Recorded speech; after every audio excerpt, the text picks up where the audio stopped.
Oi, Gorete, boa noite. Você me ouve bem?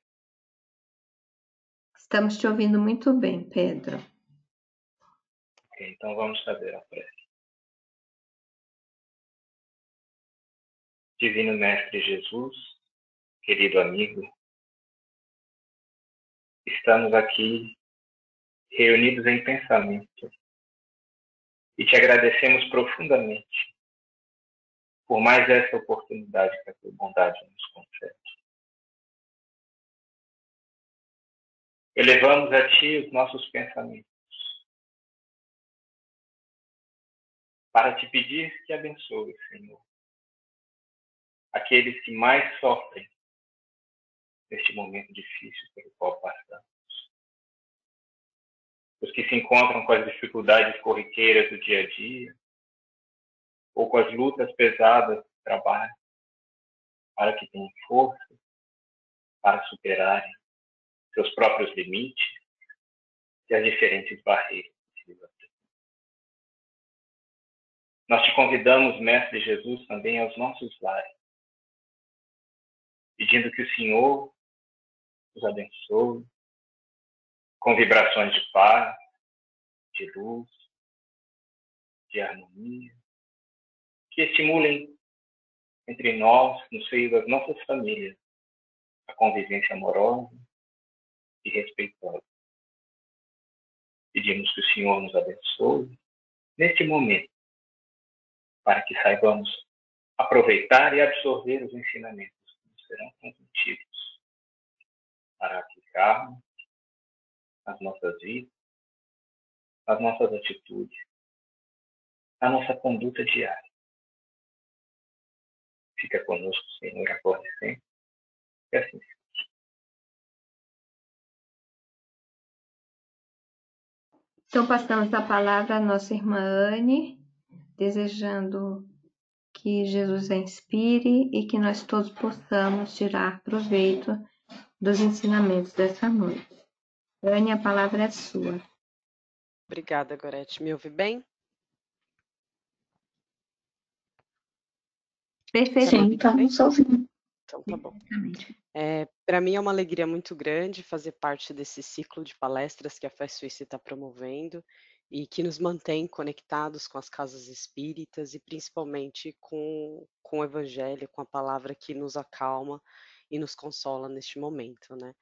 E foi pensando nisso que a gente escolheu o tema dessa noite, porque é um momento que gera muita ansiedade. Então, o intuito é que essa noite a gente verifique algumas ferramentas e algumas mensagens para que a gente possa aprender a lidar com essa ansiedade. E a ansiedade, ela já é algo muito comum na nossa sociedade, principalmente nos dias de hoje. E Joana de Ângeles vai dizer no livro O Homem Integral que a ansiedade é uma das características mais habituais da conduta contemporânea. A forma como nós vivemos hoje, numa sociedade que nos impulsiona para a competitividade, com uma preocupação imensa em ter, em adquirir coisas, muitas vezes até pela sobrevivência material. Nós temos também as preocupações com guerras, nós estamos repletos de notícias sobre enfermidades, como a que estamos passando nos dias de hoje, até danos causados com o meio ambiente, tragédias, crimes. Tudo isso vai entrando no nosso dia a dia e vai nos deixando não só com uma ansiedade individual, mas também com uma ansiedade coletiva, como a benfeitora nos alerta.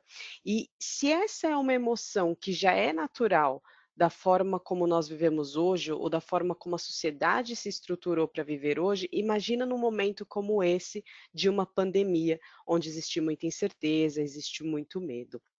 Então, é importante que a gente entenda o que é ansiedade, como que ela se manifesta e principalmente como que nós podemos lidar com ela para que isso não se instale e não fique na nossa casa mental. Então, o que é ansiedade?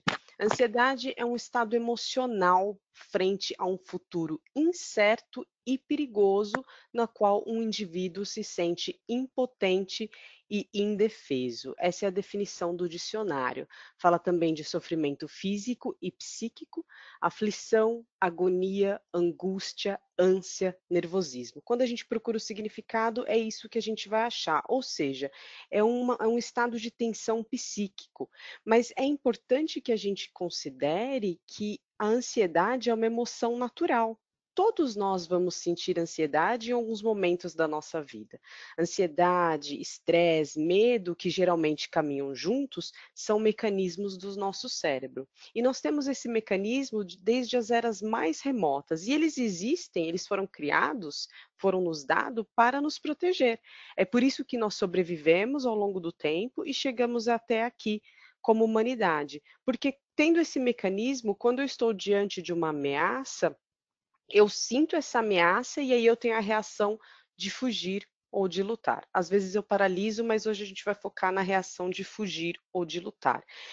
Quando nós estávamos no período paleolítico, como homens das cavernas, nós tínhamos perigos muito maiores, nós tínhamos os bichos, os animais selvagens que chegavam para nos atacar. E aí esse mecanismo era extremamente importante para que a gente pudesse se preservar. Né? Então a gente está falando aí da lei de conservação, de preservação. E os psiquiatras vão dizer que o medo e a ansiedade são primas irmãs. Então, geralmente, quando eu sinto ansiedade, eu sinto medo, e quando eu sinto medo, eu sinto ansiedade. A diferença é, o medo, eu sei exatamente aquilo que me causa medo, eu tenho medo de algo específico. Já a ansiedade é um medo subjetivo, eu não consigo apontar exatamente, é essa questão da angústia, da agonia, né? E o estresse, no caso, são todas as alterações bioquímicas que vão acontecer no nosso organismo decorrente de uma vivência, seja ela de medo ou de ansiedade. Só que ao longo da nossa evolução, não somos mais os homens da caverna, o lobo frontal, nosso cérebro, ele foi evoluindo. E aí a gente foi saindo daquele psiquismo, daquele cérebro extremamente instintivo, para um cérebro capaz de ter raciocínio, inteligência, cognição. E é isso que André Luiz vai nos descrever no capítulo 3 do livro Mundo Maior, quando ele fala de casa mental. Só para a gente poder entender, lá o benfeitor Calderário vai fazer uma analogia onde ele fala que o cérebro pode ser dividido em um castelo de 3 andares. E aí ele vai falar que nesse primeiro andar é a residência dos nossos impulsos automáticos, ou seja, é onde está esse mecanismo que a gente já traz desde milhões de anos. Ali nós podemos considerar um símbolo do sumário vivo dos serviços realizados, porque nós sabemos que somos seres em evolução, já reencarnamos diversas vezes, então nós trazemos esses serviços, tudo que a gente foi realizando ali nessa parte do cérebro. É onde mora o hábito e o automatismo. Ele chama isso de passado, tá ligado ao que nós já passamos. No segundo andar, por assim dizer, nessa segunda camada do nosso cérebro, seria o domicílio das conquistas atuais. Ou seja, é ali que eu vou desenvolver minhas qualidades nobres, é ali que eu vou edificar as qualidades que eu estou trabalhando. E é muito importante entender que é ali que vai residir o esforço e a vontade. Por isso mesmo, ele vai chamar isso de presente. É o que nós estamos fazendo agora. Estamos saindo daquele cérebro primitivo e estamos conquistando outras emoções, estamos conquistando outros sentimentos, outras inteligências. E aí existe uma terceira, que seria a casa das noções superiores. E ali ele vai falar que indica as iminências que nos cumprem atingir, a evolução realmente, a meta, o ideal superior a ser alcançado. Isso ele chama de futuro, que seria o quê? A nossa predestinação à perfeição. Então nós somos seres em evolução e assim o nosso cérebro vai evoluindo junto conosco. É por isso que é normal e comum, num momento como esse, sentir ansiedade, porque ela é automática, ela faz parte de toda uma vivência milenar do nosso cérebro.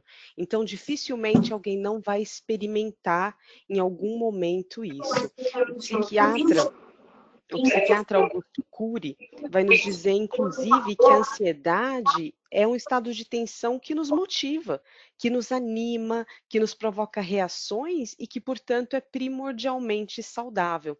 E a própria Joana de Ângeles vai dizer que a ansiedade natural o desejo de que ocorra o que se aguarda, a normal expectativa em torno dos fenômenos existenciais compõe um quadro saudável na existência de todos os indivíduos equilibrados, porque a falta disso também indica uma apatia muito grande.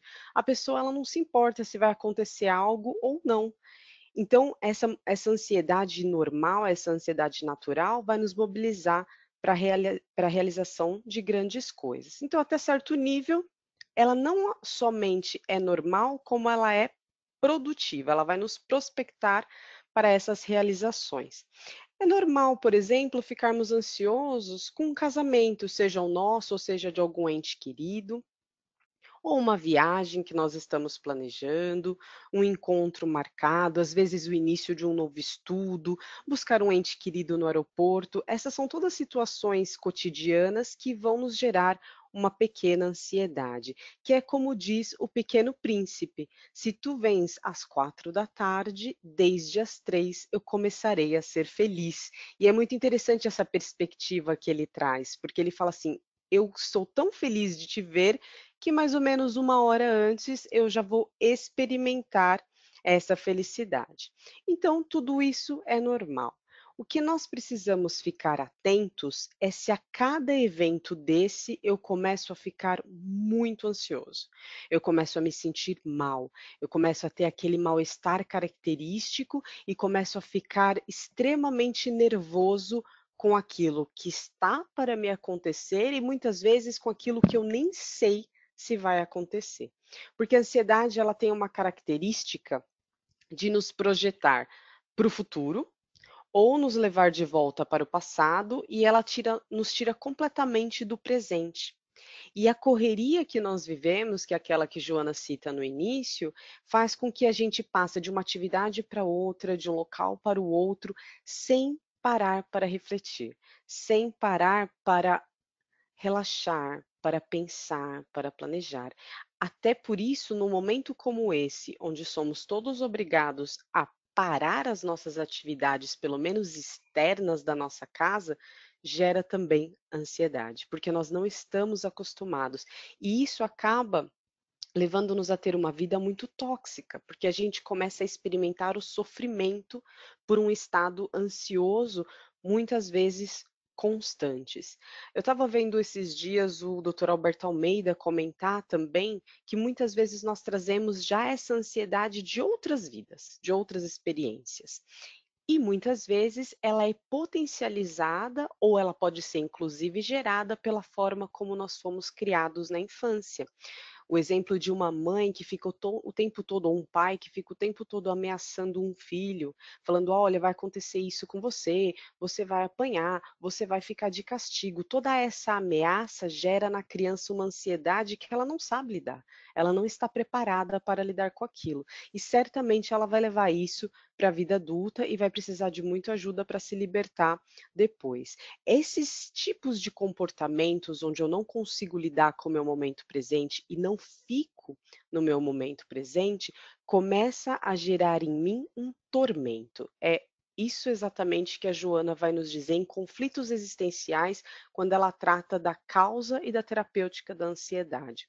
Ela vai dizer que esse tormento vai produzir distúrbios generalizados, e é aí que a gente começa a diferenciar o que é uma ansiedade normal de uma ansiedade patológica. Então, quais são esses tormentos que vão gerar no nosso organismo?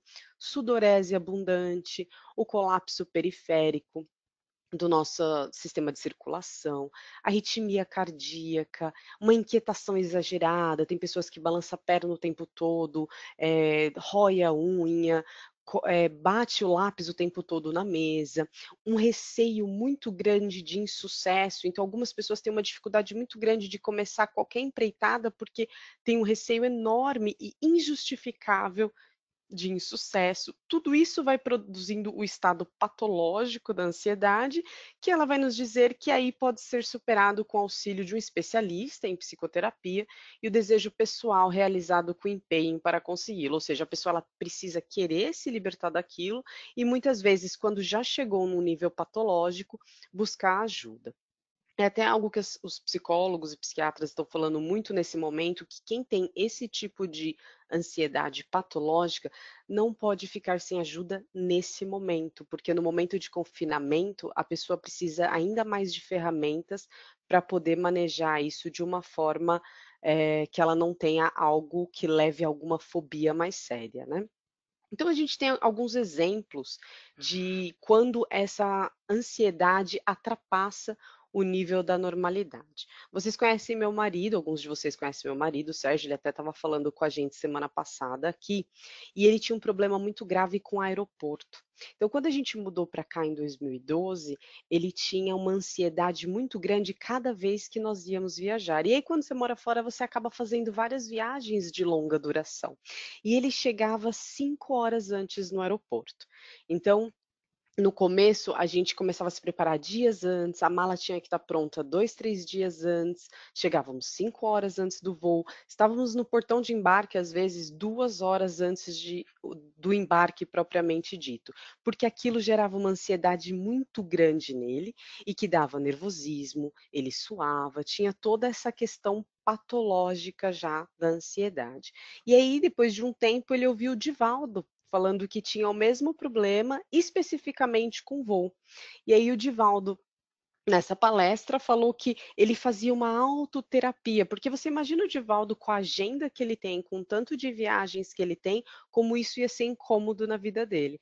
E aí ele fazia uma autoterapia dizendo assim: Divaldo, não tem problema nenhum se você perder o voo.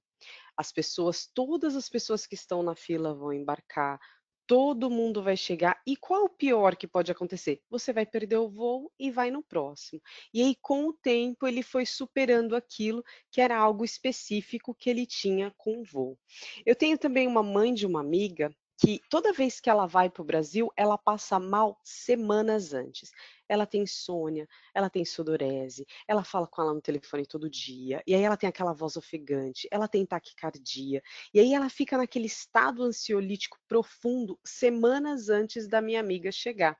E quando ela chega, ela vai receber ela no portão já em estado de uma ansiedade tão grande que a amiga fica com medo de ter que levá-la para o hospital, porque o coração dela tá a milhão, ela tá chorando, porque ela não consegue lidar com aquele momento de reencontro.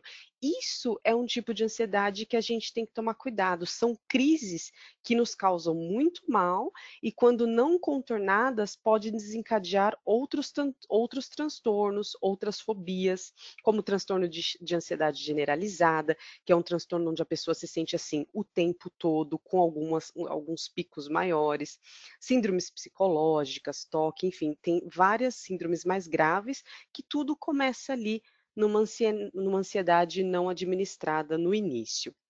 Até a Joana vai dizer no Homem Integral, que é uma outra obra dela, sobre ansiedade, falando que uma vez que essa ansiedade patológica se instala, se torna um adversário muito grande na nossa vida, porque nos leva a mecanismos psicológicos de autodefesa bem destrutivos e que nós precisamos colocar todo o nosso empenho para resolver. É por isso que, citando novamente o psiquiatra Augusto Cury, ele tem algumas obras que vai falar sobre ansiedade e dar alguns exercícios práticos para administrar. Ele vai falar que o mais importante é buscar constantemente a educação da nossa mente. Porque se a gente conseguir gerir de forma saudável esses sentimentos que vão emergindo do nosso inconsciente, sentimentos de preocupação, tristeza, pessimismo, e ele também chama de pensamentos acelerados, a gente vai administrando de uma forma a não levar a ansiedade para outro patamar. E nesse momento que nós nos vemos trancados ou confinados ou em quarentena, seja lá o termo que nós vamos usar, mas dentro dos nossos lares, existe uma ansiedade muito grande porque nós sentimos uma perda do controle. Essa ansiedade geral que está tendo agora, ela é gerada pela perda de controle, porque nós temos a falsa impressão de que nós estamos no controle de tudo. Como nós vivemos de uma atividade para outra, de um planejamento para outro, de uma realização para outra, fazendo 1000 atividades ao mesmo tempo, nós achamos que estamos no controle. No momento que alguém, neste caso as organizações responsáveis pela saúde, falam para a gente assim: fiquem em casa, tranquilos, não saiam. A gente fala assim: opa, não posso fazer aquilo que eu quero, perdi o meu controle. E aí isso vai gerando mais ansiedade. Mas o que nós esquecemos é que nós não temos o menor controle sobre o ambiente ao nosso redor, né? Tem um psiquiatra vienense conhecido, bem conhecido, Viktor Frankl, ele vai asseverar que a única liberdade que nós temos é a de escolher a resposta que nós vamos dar aos estímulos que acontecem em nossa vida. Ele, que é o criador da logoterapia, análise existencial, que é considerada a terceira escola vienense de psicoterapia, vai asseverar para a gente que tudo pode ser tirado de uma pessoa, exceto uma coisa: a liberdade de escolher a sua atitude diante de qualquer circunstância da vida. E ele fala isso com conhecimento de causa, porque ele foi prisioneiro da Segunda Guerra Mundial, passou por 4 campos de concentração, incluindo o de Auschwitz, foi prisioneiro no período total de 3 anos, perdeu a mulher grávida, perdeu seus pais, seu irmão, e lá ele encontrou um sentido para a vida dele. Ele ajudava outros prisioneiros a passarem por uma experiência desumana. Ele falou que lá ele viu que o ser humano tem a liberdade do espírito e que se ele tiver um sentido para a vida, ele pode passar por qualquer situação, mesmo dentro de um campo de concentração. Recentemente eu vi uma entrevista dele, onde a entrevistadora fala assim, pergunta para ele qual que é a diferença entre as pessoas que conseguem superar uma situação difícil e as pessoas que não conseguem. E ele responde que a principal diferença é a decisão. É ela decidir ser o que quiser, apesar das condições do ambiente. Porque para ele, desespero é sofrimento sem significado.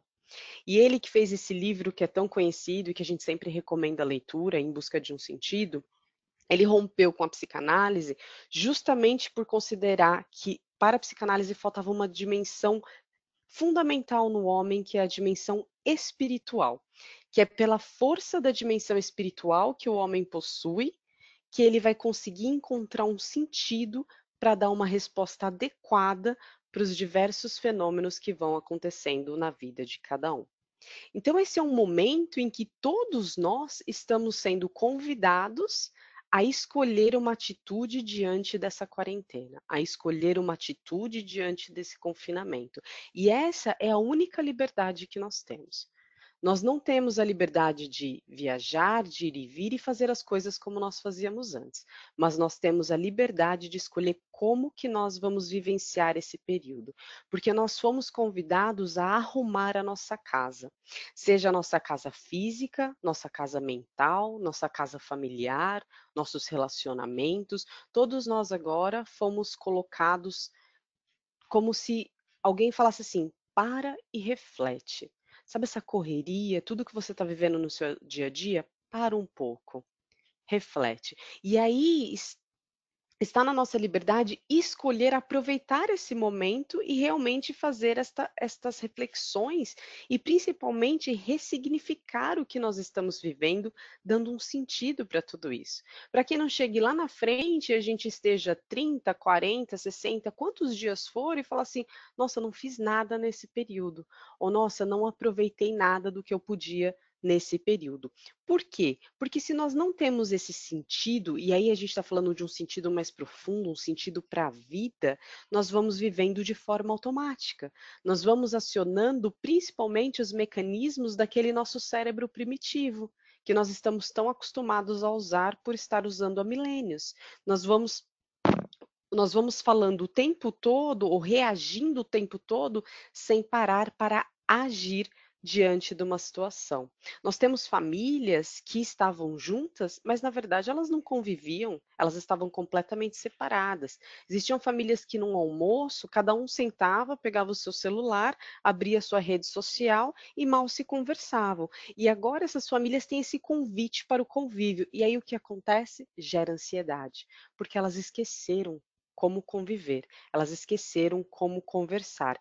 Mas aí está a oportunidade para refazer isso, para ressignificar isso. E cada um de nós vai buscar um sentido diferente para esse momento.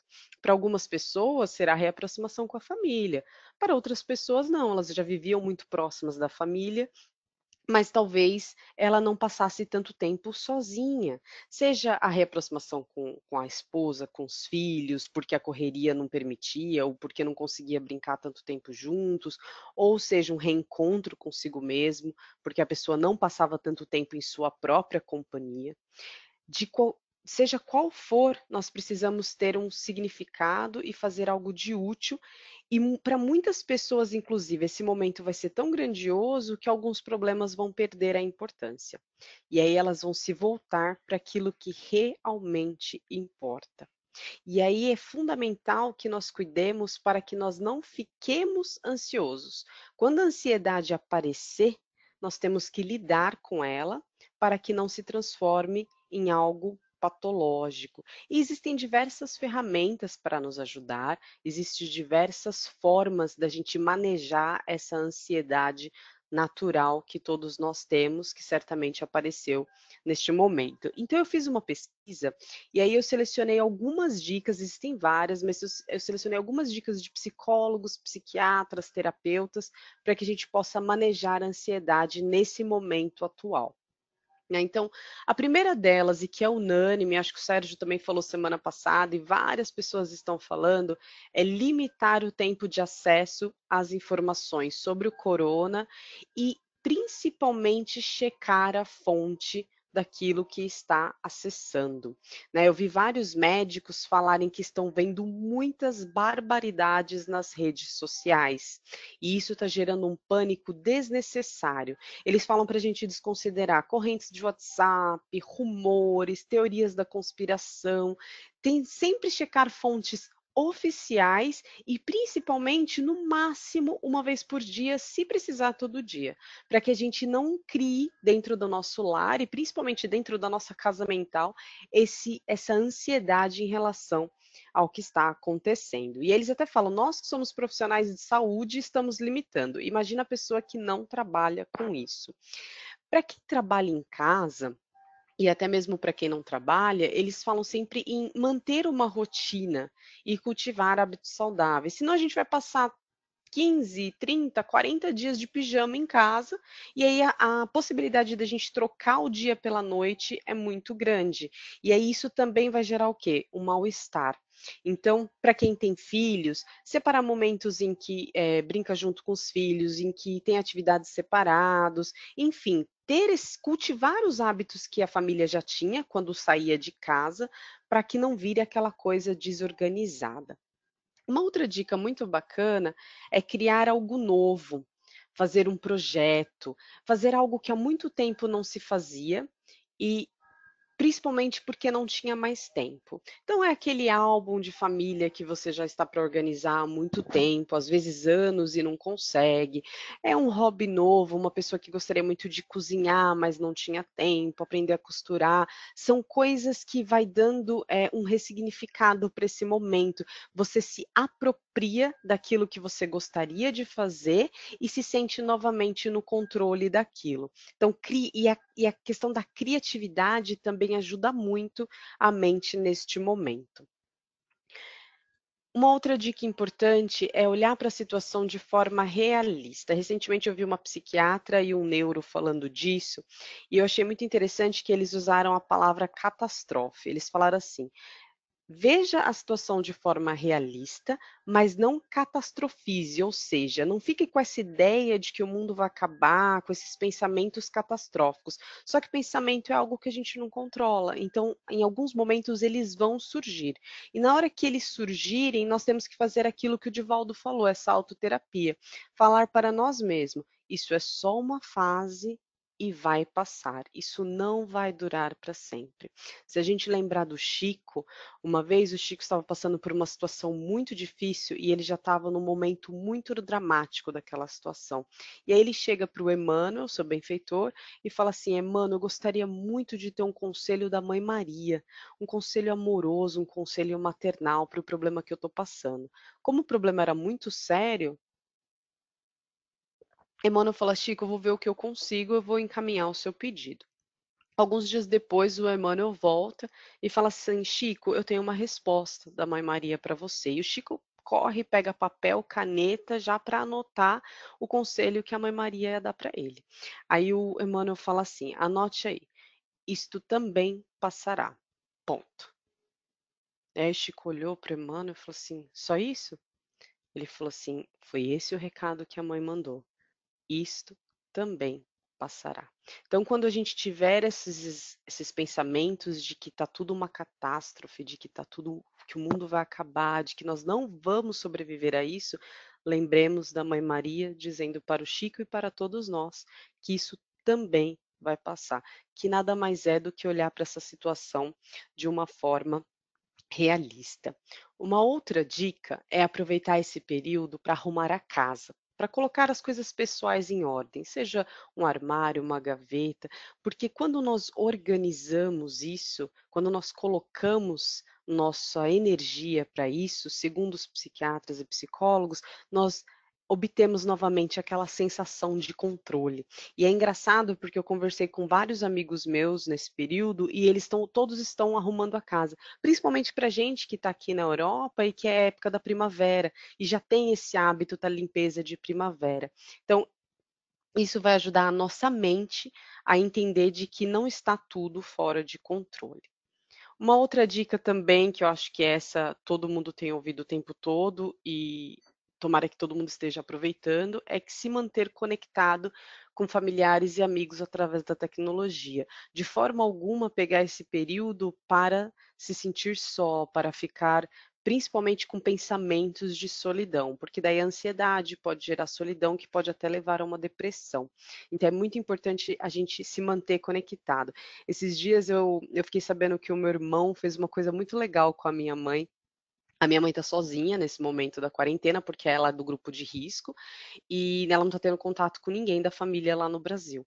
E aí, meu irmão mais novo, que a esposa dele está grávida, eles queriam almoçar com ela. Então, o que que eles fizeram? Eles cozinharam, levaram até a porta a comida, a entregaram com devido cuidado, ela entrou, eles voltaram para casa, fizeram uma live e almoçaram juntos.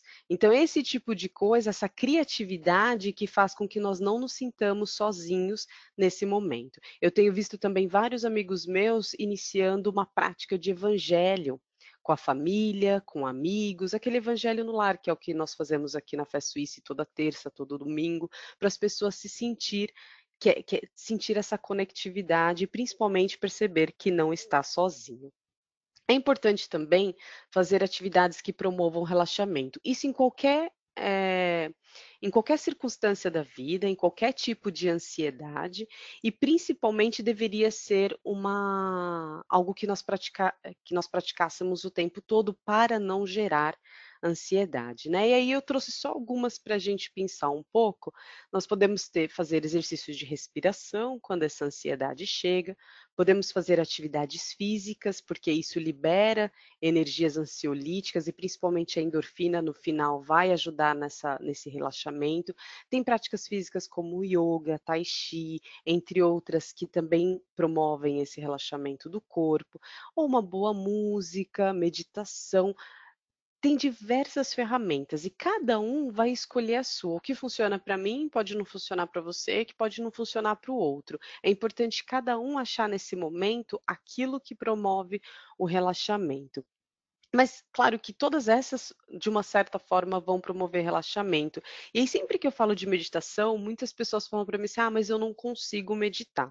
E aí, o Divaldo, quando ele fala disso, ele fala assim: que às vezes, numa crise de ansiedade, a pessoa vai sentar para meditar, vai gerar mais ansiedade ainda. E eu já ouvi isso de algumas pessoas que têm problema com ansiedade.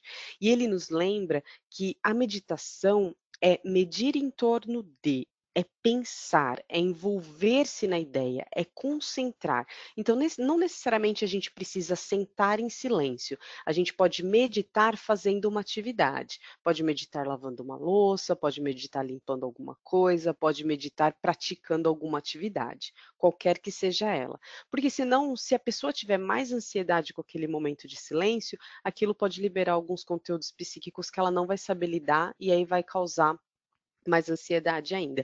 Mas é parar para sentir o momento presente. Algumas pessoas em tratamento de ansiedade, elas precisam apertar alguma coisa. Às vezes elas têm um elastiquinho no pulso, alguma coisa que faça elas lembrar, opa, eu estou aqui nesse momento, porque como dissemos, a ansiedade nos projeta para frente. E às vezes a pessoa fica ansiosa por algo que aconteceu, mas aí a gente traz a mente para esse momento para que a gente possa novamente sentir o relaxamento. Tem outras ferramentas que nós podemos utilizar e eu gostaria de falar em algumas com um pouco mais de cuidado. Uma delas, que é muito utilizada para esse tipo de situação, é visualização psíquica. Logo no começo da quarentena, nos primeiros dias que a Suíça declarou que nós iríamos ficar de quarentena, eu estava ouvindo uma psicóloga, uma analista bem famosa aqui na Suíça, falando como que nós passaríamos por esse momento e que significado isso teria para a sociedade na visão dela. E eu achei interessante que ela falou sobre a questão da imaginação, que esse é o termo que ela usa, que é a mesma coisa do que visualização psíquica nos termos da Joana de Ângeles, que o Divaldo sempre fala, principalmente quando ele vem fazer os seminários dele aqui. Alguns de nós já tivemos a chance de fazer alguns desses exercícios de visualização psíquica com ele e sabemos dos benefícios que isso pode causar. E aí, a Verena Casti, o nome dessa psicóloga, ela vai falar que imaginar o que nós vamos fazer quando essa quarentena acabar nos traz conforto, nos traz tranquilidade. Por quê?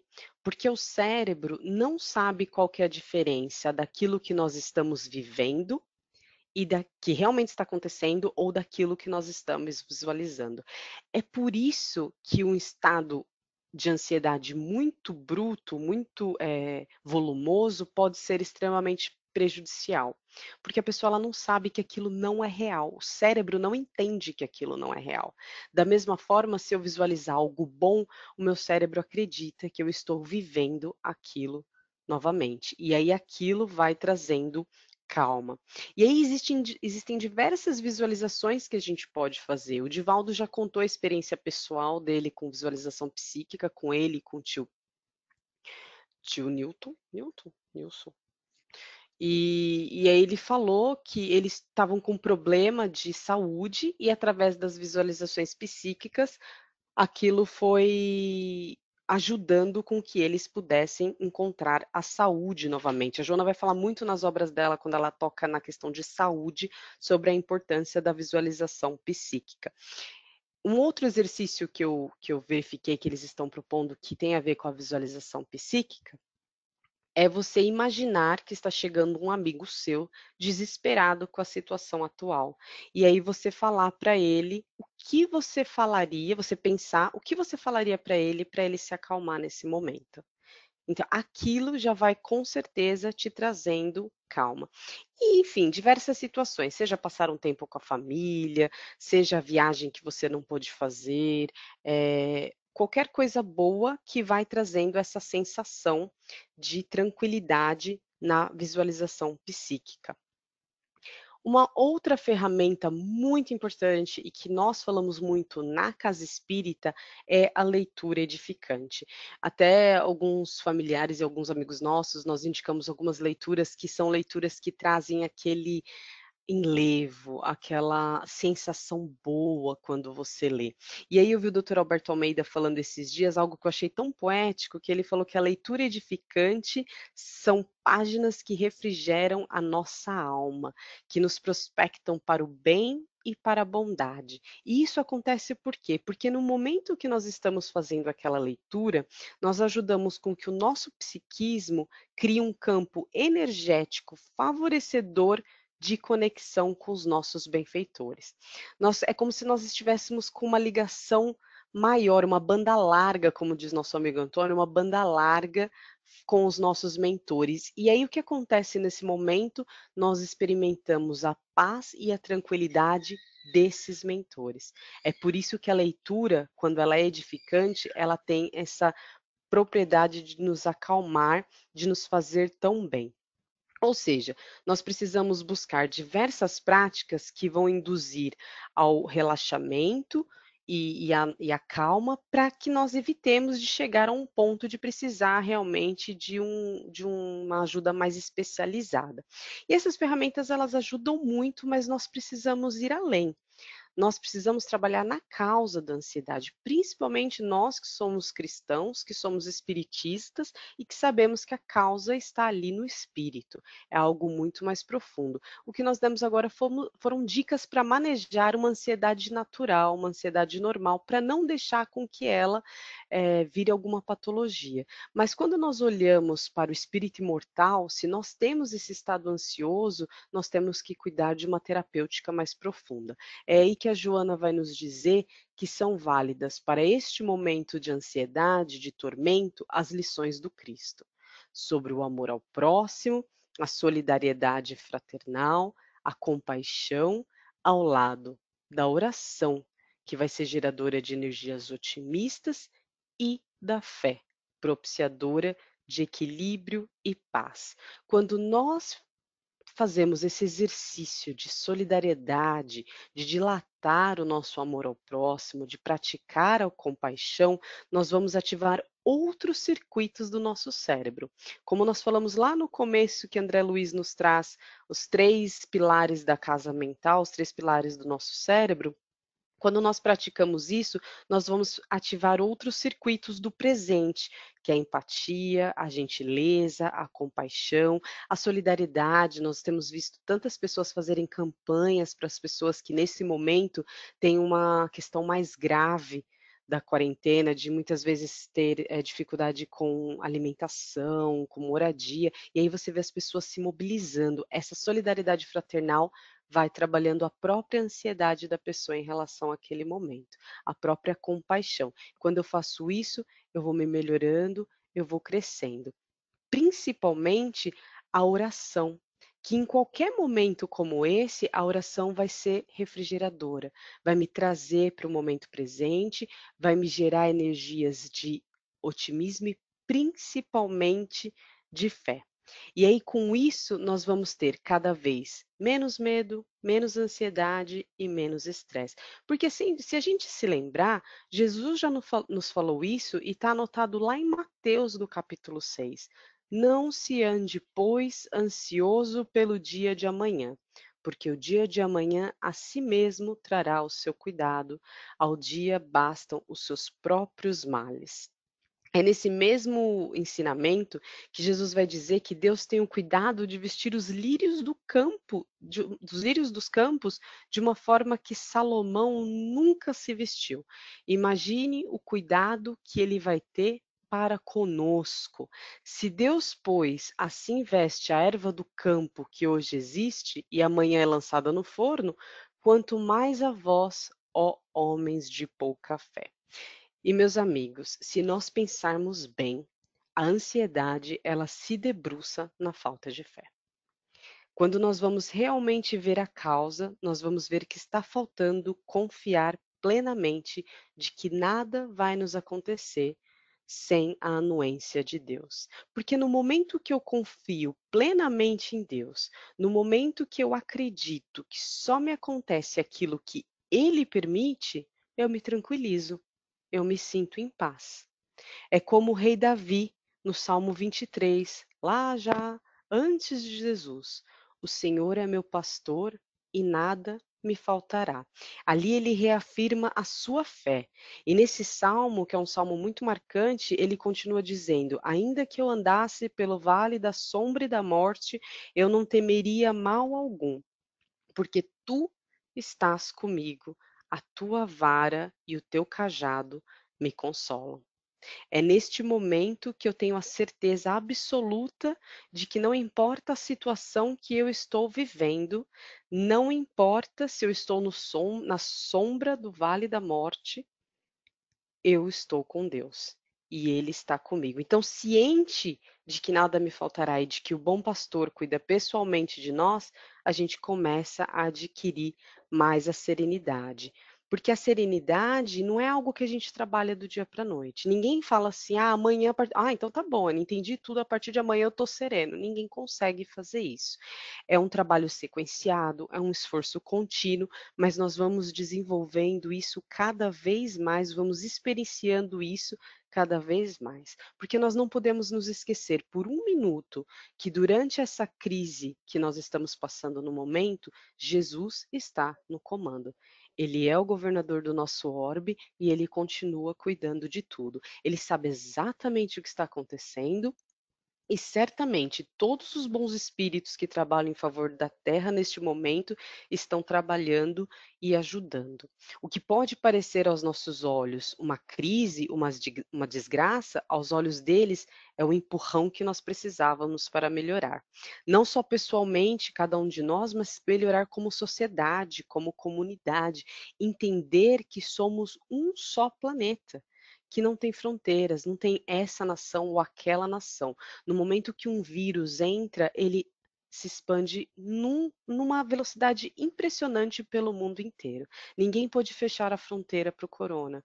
E não importa se eu fecho fisicamente ou não, ele ultrapassou e acabou chegando no mundo inteiro. E aí o Divaldo tem falado muito disso nas últimas palestras que ele tem dado. O que pode parecer uma crise é realmente um momento difícil, mas o que pode parecer aos nossos olhos que, olha, o que está acontecendo, muitas vezes é algo muito, muito menor do que se nós estivéssemos colhendo exatamente aquilo que estamos plantando há tanto tempo, como humanidade, como sociedade.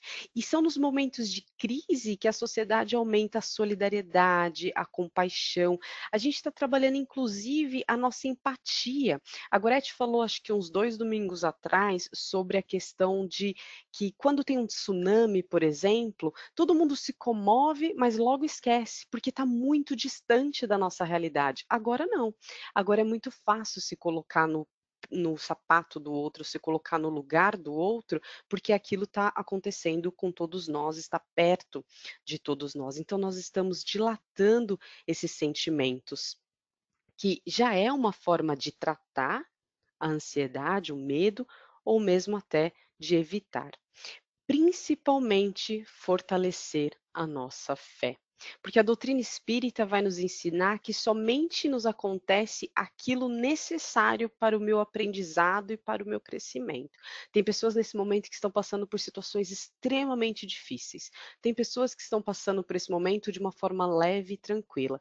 Cada um está passando aquilo que é necessário dentro de sua programação, dentro da lei, para aprender aquilo que ela necessita para o próprio crescimento. E lembremos sempre que é uma fé raciocinada, como nos ensinou Kardec, ou seja, eu não vou buscar o perigo, eu não vou sair por aí com uma fé cega, falando, não, nada vai me acontecer, nada vai me pegar. Não, pelo contrário, eu vou usar da precaução, vou fazer tudo aquilo que me é recomendado, mas não terei medo.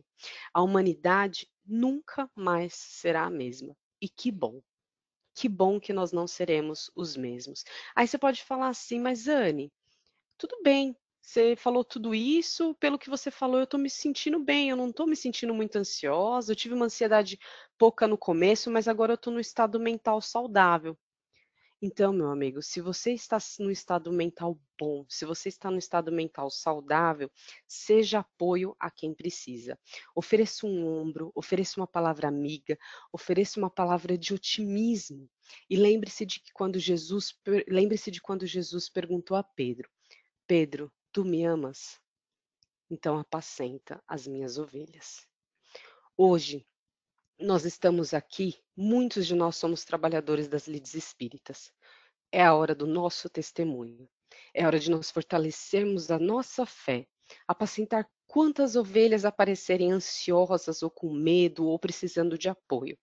É por isso que tantos centros espíritas, tantas federativas têm se unido para esse trabalho online, para que a gente possa continuar levando a palavra amiga e otimista a nós, primeiramente, e a todos aqueles que estiverem conectando conosco, para que nós não nos esqueçamos que Jesus cuida de cada um de nós e que Deus é um Pai amoroso e de infinita bondade e que estará sempre conosco.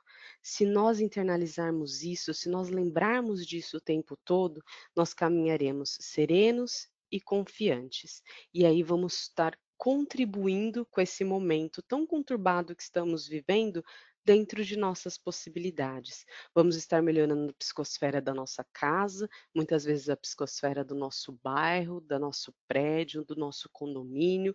Vamos estar dilatando a nossa capacidade de amar.